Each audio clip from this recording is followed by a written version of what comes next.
Assalamualaikum warahmatullahi wabarakatuh. Oke teman-teman, di video kali ini saya akan membagikan ringkasan materi algoritma dan pemrograman. Dan saya juga akan memberikan tips and trick hal-hal yang perlu kalian ketahui sebelum melakukan penulisan pseudocode. Oke, langsung saja.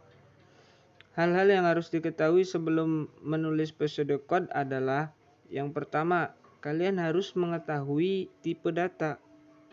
Apa sih tipe data itu? Tipe data adalah atribut klasifikasi data yang digunakan untuk menentukan jenis data tersebut. Sebelum kalian memasukkan suatu data ke dalam proses penulisan pseudocode, kalian terlebih dahulu harus mengetahui dan harus menentukan tipe data yang akan kalian masukkan itu masuk ke dalam tipe data yang mana.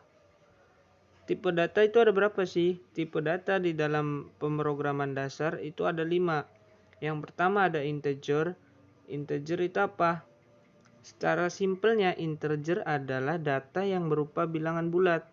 Semisal 0, 25, 100 dan lain-lain. Tipe data yang kedua adalah real atau float. Real atau float adalah data yang berupa bilangan pecahan. Semisal 0,25, 0,35 dan lain-lain banyak. Terus tipe data yang ketiga adalah char atau karakter. Char adalah tipe data yang berisi satu karakter saja, baik itu berupa alfabet, simbol ataupun tanda baca. Misal titik 2, huruf J, huruf G, I, terus pagar dan lain-lain. Intinya satu karakter yang berupa alfabet, simbol ataupun tanda baca itu namanya tipe data char. Yang keempat adalah tipe data string. String adalah susunan dari karakter. Lah, tadi kan yang nomor 3 kan tipe data berupa char. Itu pengertiannya berisi satu karakter. Lah, ketika karakter tersebut tersusun atau terkumpul, maka akan menjadi tipe data yang nomor 4, yaitu string. Contohnya saya. Lah, yang perlu diingat, tipe data string ini selalu diawali dengan tanda petik. Tanda petik 2 ini loh. Tanda petik buka, kemudian tanda petik di akhir. Misal contohnya saya, terus 2005. Nah, ini adalah contoh tipe data string. Semisal kita kita urai satu-satu. S kita pisah sendiri, A kita pisah sendiri, itu nanti menjadi tipe data char. Nah, kalau digabungkan baru menjadi tipe data string. Yang terakhir, tipe data yang nomor 5 adalah boolean. Boolean adalah tipe data yang berisi true and false. Di dalamnya cuma ada 2. Kalau nggak benar, ya salah. Singkatnya seperti itu. Oke, selanjutnya setelah kita mengetahui tipe-tipe data, kita harus mengetahui apa itu operator. Operator memiliki arti, simbol, atau tanda baca yang digunakan untuk melakukan operasi terhadap data dan identifier atau operan. Jadi gini, tadi kan tipe-tipe data kan ada 5. Lah, 5 tipe data tersebut itu memiliki sistem operasi sendiri-sendiri menggunakan operator yang berbeda-beda. Lah, tujuannya apa?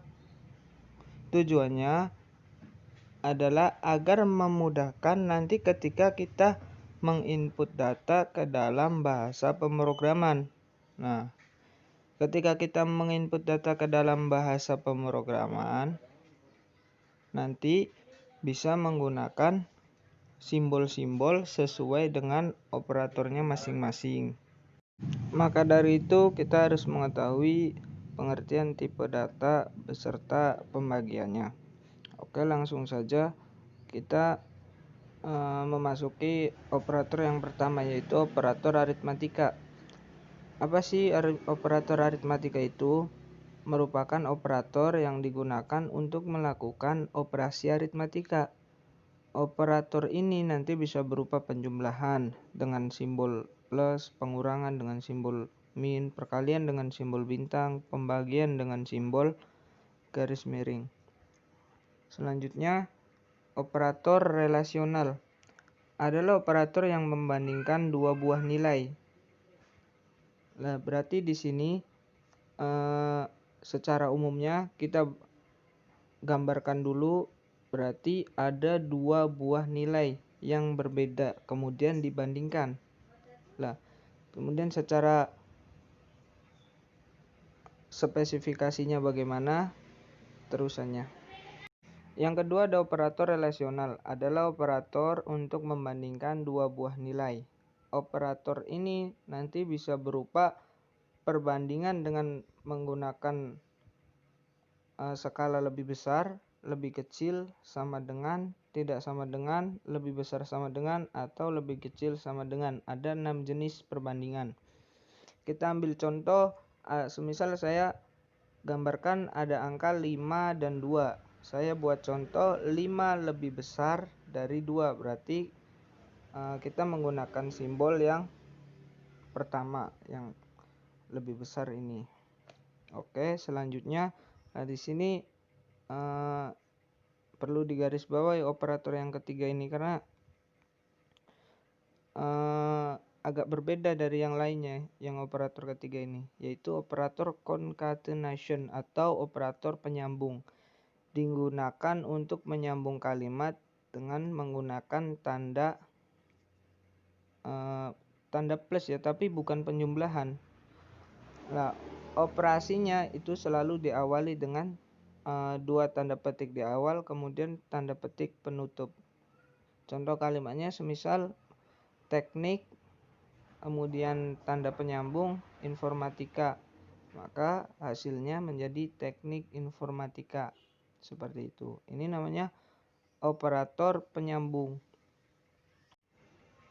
Yang terakhir ada operator logika. Ya sesuai namanya, yang namanya logika berarti penggunaannya menggunakan logika. Dan yang biasa digunakan di sini ada 3, ada and, or, not. Itu XE-nya tipe ya, maaf. Ada 3. Lah, yang perlu diketahui, setiap tipe data itu tidak semuanya bisa menggunakan 4 operator ini. Itu ada ada aturannya. Kita bahas dari operator yang pertama, operator integer. Operator integer itu hanya bisa menggunakan operator aritmatika dan relasional. Kemudian yang kedua ada real dan float, itu bisa menggunakan sama aritmatika dan relasional juga. Kemudian yang ketiga ada char itu hanya bisa menggunakan operator relasional. Kemudian yang keempat ada string. String itu bisa menggunakan relasional atau bisa juga menggunakan operator concatenation atau operator penyambung. Kemudian ada boolean. Boolean itu menggunakan operator logic atau logika. Seperti itu. Untuk cara penulisan pseudocode di video selanjutnya. Apabila ada kekurangan dan kesalahan mohon dikoreksi, tulis di kolom komentar. Terima kasih. Wassalamualaikum warahmatullahi wabarakatuh.